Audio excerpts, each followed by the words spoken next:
In this video, I'm going to tell you about a website which is like Photoshop. If you don't want to use Photoshop and Photoshop is hanging your PC, lacking your PC, so you can use this website without installing Photoshop, and here you will get all the same options which Photoshop have.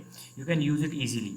The name of website is Photopea. You have to write here Photopea and you have to press enter. Here you are going to see the name of Photoshop website, Photopea online photo editor. You have to click here.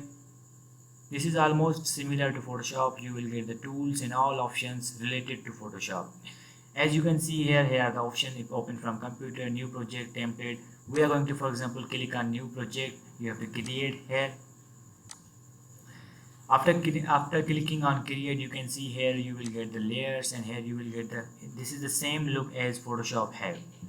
You can see the tools here, you can see the file here, and you see all the options related to Photoshop. This is almost 90% looks like Photoshop. So if you want to use this website, you can use it easily in your mobile phone, in your Photoshop, in your PC, on which device you want to use. So the main function of this website is you can use it easily without heavy system. So see you in the next video.